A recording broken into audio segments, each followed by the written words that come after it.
ओम।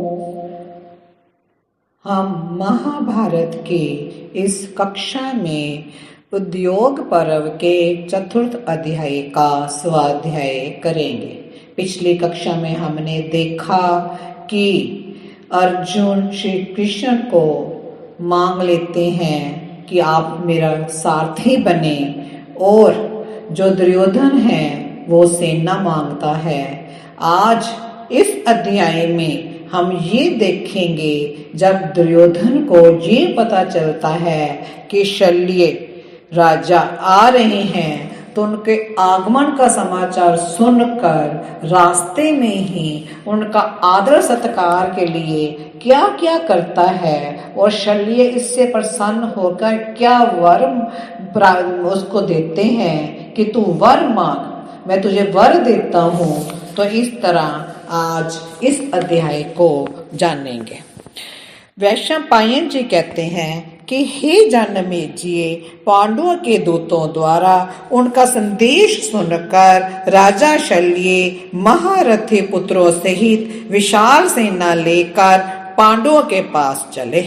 भरत नंदन तब दुर्योधन ने महारथी तथा महामना राजा शल्य का आगमन सुनकर स्वयं आगे बढ़कर मार्ग में ही उनका आदर सत्कार करना आरंभ किया।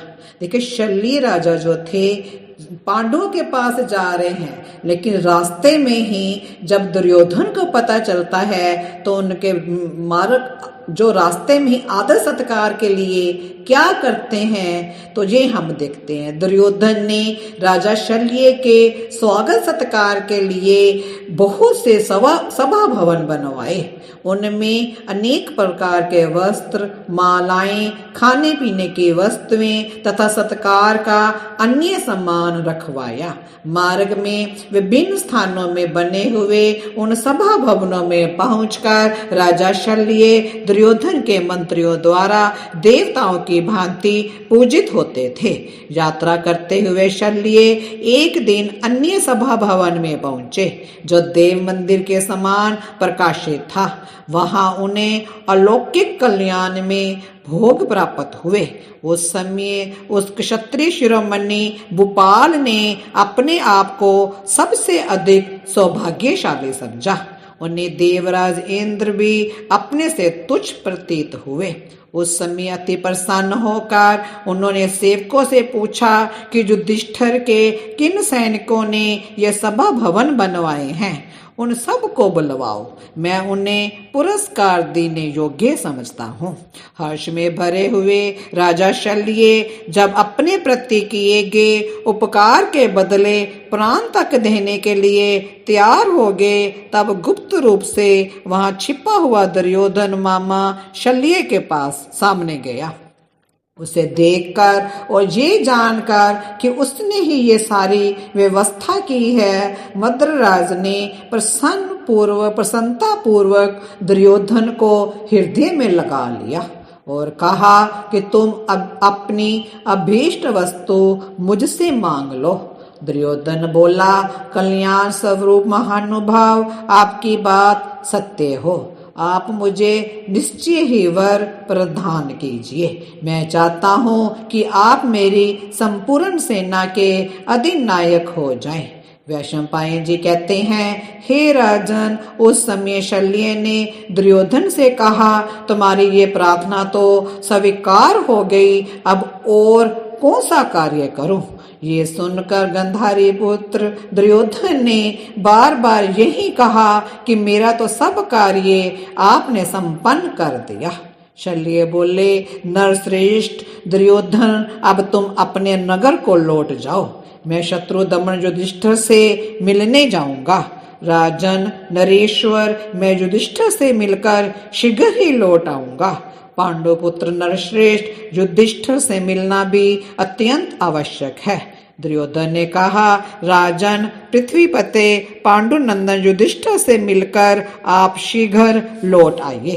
हे राजेंद्र, हम आपके ही अधीन हैं। आपने हमें जो वरदान दिया है उसे स्मरण रखिएगा। वैशंपायन जी कहते हैं, इस प्रकार शल्य से आज्ञा लेकर दुर्योधन अपने नगर को लौट गया और शल्य कुंती पुत्रों से दुर्योधन की करतूत सुनाने के लिए युधिष्ठिर के पास गए। विराट नगर के उपलब्ध नामक प्रदेश में जाकर वे पांडवों की छावनी में पहुंचे तथा वहीं उन सब पांडवों से मिले। आसन पर विराजमान होने के पश्चात शल्य युधिष्ठिर से बोले, नृपश्रेष्ठ कुरुनंदन, तुम कुशल पूर्वक तो हो ना? विजयी वीरों में श्रेष्ठ नरेश, ये महान सौभाग्य की बात है कि तुम वनवास के कष्ट से छुटकारा पागे। राजन, तुमने अपने भाइयों तथा इस द्रुपद कुमारी कृष्णा के साथ निर्जन वन में निवास करके अत्यंत दुष्कर कार्य किया है। हे भारत, भयंकर अज्ञातवास करके तुम लोगों ने और भी दुष्कर कार्य किया है। जो अपने राज्य से वंचित हो गया हो उसे तो कष्ट ही उठाना पड़ता है, सुख कहाँ मिल सकता है। शत्रु संतापक नरेश दुर्योधन द्वारा दिए गए इस महान दुख के अंत में अब तुम शत्रुओं को मार कर सुख के भागी होवोगे। भारत, इस वार्तालाप के पश्चात राजा शल्य ने दुर्योधन के मिलने, सेवा सत्कार करने और उसे अपने वरदान देने की बात कह सुनाई। युधिष्ठिर बोले, वीर महाराज, आपने प्रसन्नचित्त होकर दुर्योधन को उसकी सहायता करने का जो वचन दिया है वह अच्छा ही किया, परंतु पृथ्वीपते आपका कल्याण हो। मैं आपके द्वारा अपना भी एक कार्य कराना चाहता हूँ। साधु शिरोमणि, वह ना करने योग्य होने पर भी आपको अवश्य करना चाहिए। नृप शिरोमणि, आप पृथ्वी पर युद्ध में सारथी कर्म में श्री कृष्ण के समान माने गए हैं। जब कर्ण और अर्जुन के द्वैरथ युद्ध का अवसर प्राप्त होगा उस समय आपको ही कर्ण के सारथी का काम करना पड़ेगा, इसमें तनिक भी संदेह नहीं है। उस समय आप अर्जुन की प्रशंसा करके कर्ण के तेज और उत्साह का नाश करें, यही मेरी विनय है। शल्य बोले, पांडुनंदन, ये निश्चित है कि युद्ध में मैं कर्ण का सारथी होऊंगा। स्वयं कर्ण भी सदा मुझे सारथी कर्म में श्री युधिष्ठिर के समान समझता है। कुरुश्रेष्ठ, जब कर्ण युद्ध भूमि में अर्जुन के साथ युद्ध की इच्छा करेगा, इस समय मैं निश्चय ही उसके प्रतिकूल अहितकर वचन बोलूंगा, जिससे उसका अभिमान और तेज नष्ट हो जाएगा और वह युद्ध में सुखपूर्वक मारा जा सकेगा। पांडुनंदन, ये मैं तुमसे सत्य कहता हूँ। राजन, तुम मुझसे जैसा कह रहे हो मैं ऐसा ही करूँगा। इसके सिवा और भी जो कुछ मुझसे हो सकेगा तुम्हारा वह प्रिय कार्य अवश्य करूँगा। वैशंपायन जी कहते हैं, शत्रु दमन जन्मेजय तत्पश्चात समस्त कुंती कुमारों से विदा लेकर श्रीमान मध्वराज शल्य अपनी सेना के साथ दुर्योधन के यहाँ चले गए। हमने इस अध्याय में देखा कि दुर्योधन वर में शल्य को ही मांग लेते हैं कि हम आपके आधिपत्य में ही युद्ध करेंगे, और जो युधिष्ठिर है वो शल्य से कहते हैं, जब कर्ण युद्ध के लिए अर्जुन के साथ सामने आएगा तो आप कर्ण के सारथी बनना, और कर्ण को जो उस समय उसका जो उत्साह है उसको प्रतिकूल, उसको मतलब कि ऐसे अहितकर वचन बोलना कि उसका अभिमान और तेज नष्ट हो जाए और अर्जुन उसको सुखपूर्वक मार सकें। इस तरह ये अध्याय आज समाप्त होता है।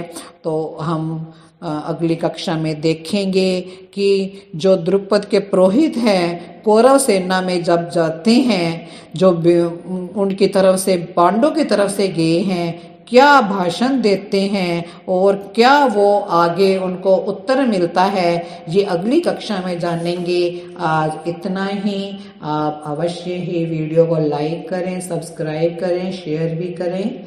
ओम शांति शांति शांति।